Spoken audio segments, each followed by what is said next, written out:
Section 3.5, dividing decimals. Dividing decimals is a lot like dividing without decimals and using long division. The thing about long division is dividing by decimals is difficult. Not dividing into decimals, but when you're dividing a number by a decimal, it can be difficult. It's actually really difficult to do without a calculator, so we're going to show you a technique that'll help you to divide decimals without having to use a calculator. Before we start with that, we need to learn how to change our decimals into whole numbers. If you look at 1 and 85 hundredths and 4 hundredths, and 18 and 5 tenths and 4 tenths and 185 divided by 4 and 1,850 divided by 40, these are all going to give you the same number in the end if you use a calculator. Because technically, if you see that these two numbers are in the hundredths and then in the tenths and then in the ones and then in the tens, each one is still technically 185 divided by 4. It's just that some of them are in small decimal form like 1.85 and some of them are in big form like 1,850. But because they each have the same number of decimals, 2 decimals into the hundreds, 1 decimal into the tens, no decimals, and into the tens themselves, it is a little bit different that way. They're all going to be the same result in the end. And that's how we have to look at our numbers when we're dividing by decimals. We're going to start fairly straightforward. We're going to start with 2.8 divided by 0.8.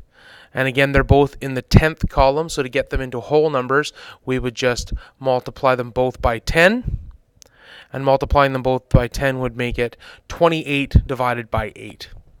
And that's a lot easier to do for division. So we have our equation, 28 divided by 8. And first things first, 8 doesn't go into 2, but 8 does go into 28. 8 plus 8 plus 8 is 24, so it goes in 3 times. 3 times 8 is 24. I subtract 24 from my 28. That gives me 4.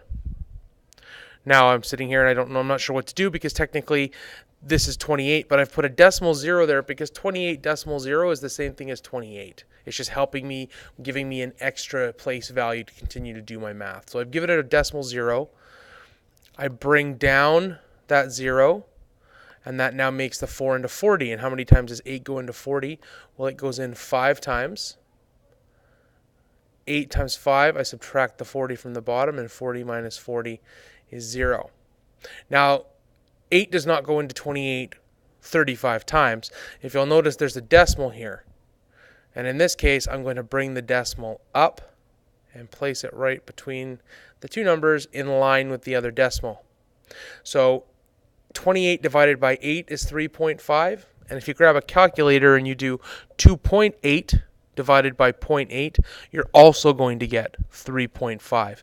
The only difference here is that I've moved my decimal place one place to the right, making it 28 or a whole number, but what I do to one side of my division equation, I have to do to the other side. Let's try a different one. This time I've just set it up as usual. 52 and 1/10 divided by 9/10. Again, you can't. It's very difficult to divide by a decimal. You can divide into a decimal. I could divide into 52.1, but it's hard to divide by a decimal of 0.9. So I've done the same thing I did before. I multiplied both sides by 10. I multiplied both sides by 10. That gives me 521 divided by 9. So I set it up the same way. Does 9 go into 5? No. But 9 goes into 52 5 times, and 5 times 9 is 45. I subtract 45 from 52, and I get 7. I bring down my 1. 9 goes into 71 7 times. 7 times 9 is 63, so I subtract 63 from the 71, and that gives me 8. I bring down my 0. There should be a 0, but that should be 80, sorry. And then I go 9 times 8 is 72, which leaves me 8. I bring down my 0.